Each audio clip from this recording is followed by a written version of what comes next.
Explicação a gente encontra para as tragédias da vida, para as tempestades que nos assolam, normalmente sem estarem marcadas na nossa agenda.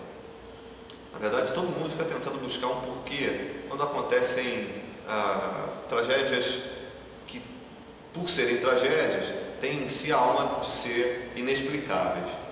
E aí a gente fica sempre tentando achar um motivo, um culpado, uma razão divina, um conhecimento do que Deus pensava para fazer com que determinada coisa acontecesse, e se não foi Ele que fez, pelo menos Ele deixou que aquela coisa acontecesse. Quando a gente olha para o Evangelho, quando a gente olha para o que Jesus fala, surpreendentemente a gente não acha nenhuma explicação para as tragédias. A gente não acha nenhum discurso dele sobre o porquê as tragédias acontecem. Ao contrário disso, nós achamos ele diante da seguinte indagação: há um homem no chão, um homem cego, enfim, alguém à margem da sociedade da época, e os próprios discípulos de Jesus indagam a ele perguntando quem havia pecado para que aquilo acontecesse.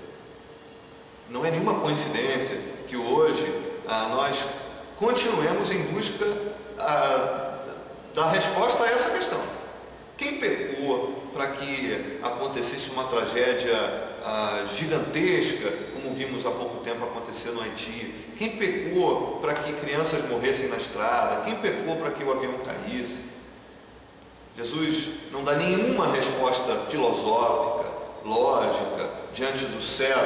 Ele diz que aquilo era para a glória de Deus, deixando afirmado, assim, e bem afirmado, que a causa não estava no pecado de ninguém, que não fosse a própria natureza humana, ou seja, aquele problema físico era fruto das próprias contingências da humanidade.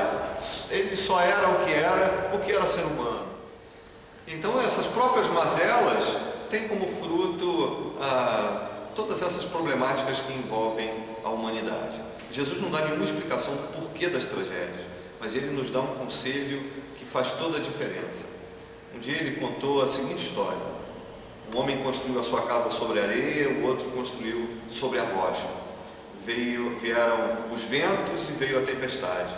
Os dois foram assolados pelos ventos, os dois foram assolados pela tempestade, e a casa edificada sobre a rocha permaneceu de pé. Ele mesmo diz que ele não está falando de arquitetura, ele está falando de fé e de gente que ouve a sua palavra e a obedece. Ele é a rocha. A diferença na minha vida, na tua vida, meu irmão, diante das tragédias da vida, está onde os nossos pés estão firmados.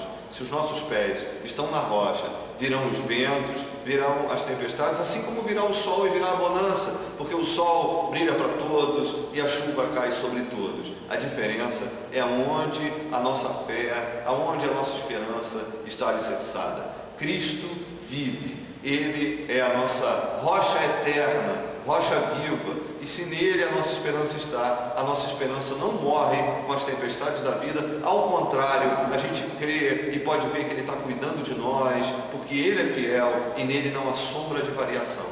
Mesmo que sejamos infiéis, Ele permanece fiel. Portanto, querido, em nome do Senhor Jesus, você pode ter perdido tudo na vida, mas não perca a sua fé. E se ela está sobre a rocha, você vai ver que as tempestades, ao invés de te destruir, vai fortalecer os teus alicerces.